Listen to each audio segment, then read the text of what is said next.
KMRM is a fictitious media conglomerate created for the purposes of a class project at Missouri Southern State University's new media technology course taught by Kristen Livingston. Though we strive to be accurate, all information contained in this and any other podcast should be taken with a liberal grain of salt. Thank you.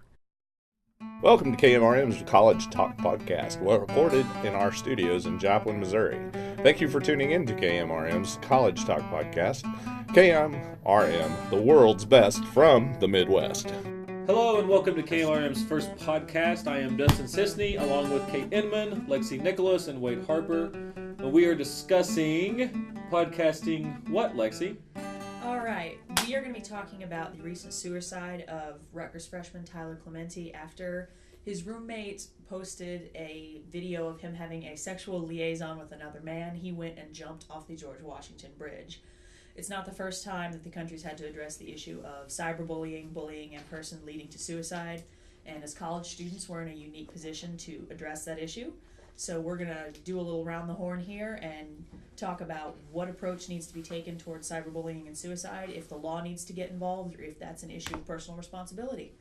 And Dustin, you want to start us off? And the topic of this is not so much the fact that we're not going to talk about not the important thing, but the main thing that the media is talking about is the homosexuality of the deal.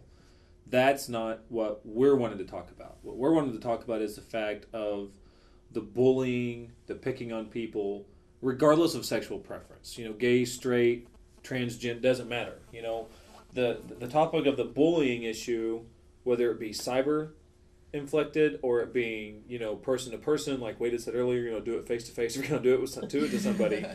It's not, the fact of the matter is, you know, bullying is not right. Now, me being the elder of the group and having been through high school many years before you guys were, was that, you know, bullying, like you said, Lexi, bullying was part of growing up. Bullying is part of life. Bullying, being bullied and being the bullier is part of shaping yourself from, you know, your personal standpoint, from your culture, from where you grow up. I grew up in a very small farm town. Bullying was the norm. I mean, you got, you know, wedgies and you got, you know, wet willies and you got, you know, punched in the face. The thing is that on this issue with, you know, it leading into a suicide type deal, it's not okay. It's not good. You know, does the law need to step in? Do you violate First Amendment rights? You know, what is going to happen if it gets to be that point? And you mentioned the fact of, yes, we're college students. This should be something that's on our forefront right now. This was a college freshman, honors high school student, you know, top probably 5% of his class. Great musician, very talented. In fact, I believe there was a report that you pulled up earlier that he was supposed to play in the homecoming orchestra tonight at Rutgers. And they left a seat open for him in commemoration for that. You know, and then you think about the fact that what Rutgers did with the moment of silence, and maybe Wade can talk about this too, is the fact, you know, this was a moment of silence for a victim of cyber bullying period. Moment of silence, really? It's the best thing you could probably do without putting up a monument for him. I mean, what's the school going to, like, without showing a lot of favoritism towards one student, what's the school going to do?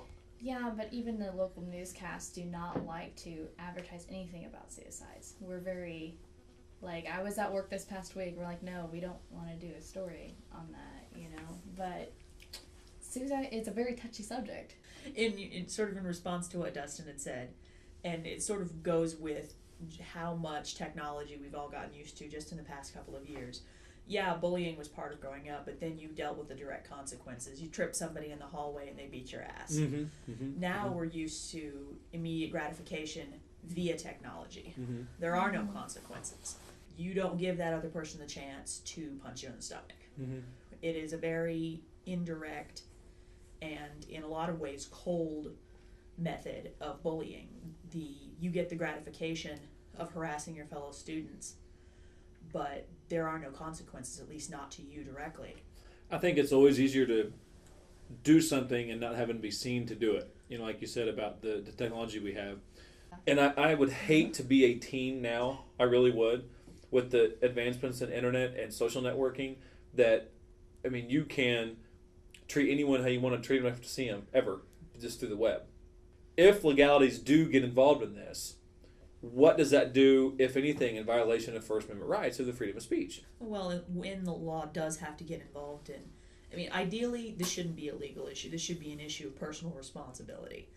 But with the technology we have, and we got it so fast, we never learned that we needed to take responsibility for our actions. We are a very, very spoiled generation. I believe there's a book out now called Generation Me about instant gratification, about just how incredibly spoiled we are. The law is going to have to catch up, but the law wouldn't need to if we could just take some more responsibility for our actions. Yes, you do need to give some responsibility to the people who are responsible, but when you have so much of a freedom, I think they're taking advantage of it in a way. I mean, I can sit here and say, honestly, and we all know about the conversation I had on Facebook with an inadvertent email that got sent to me last week. Yeah. There was some I cyberbullying going on definitely there. took advantage of the situation, because who the hell's going to see that? Nobody, besides me and him.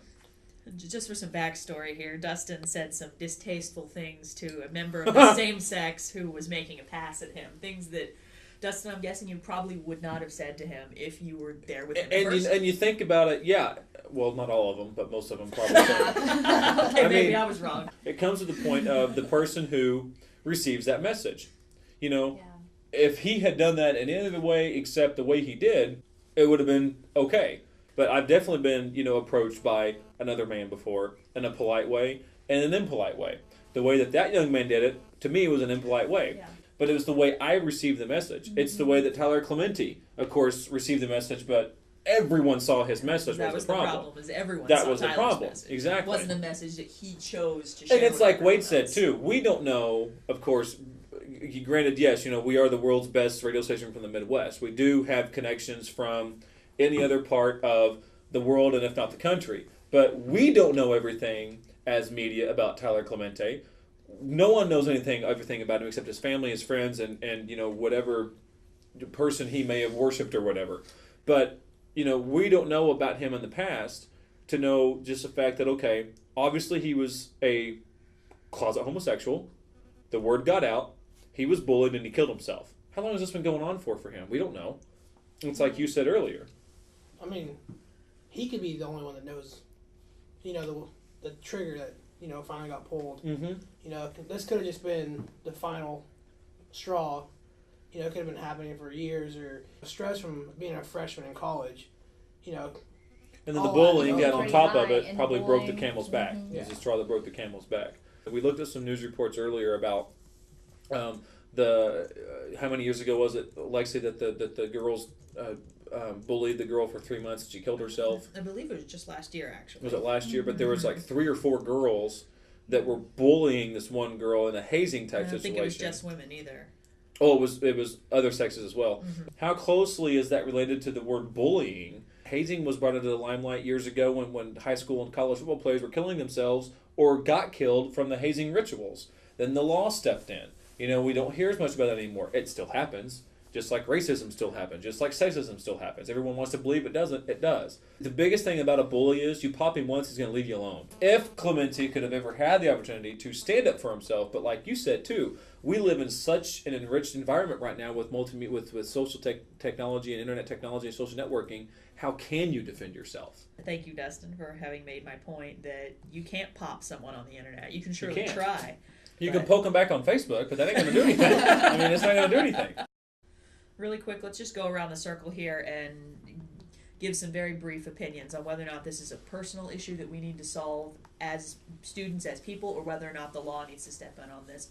Wade, let's hear yours first. I think it's a personal issue. To me, a law is a defined line, and there seems to be a really blurry area here. What's bullying? What's a joke? What's making fun of someone? It just doesn't seem like there can be a law written, because it's going to be so based on someone's opinion, not something written in a book. All right, Dustin?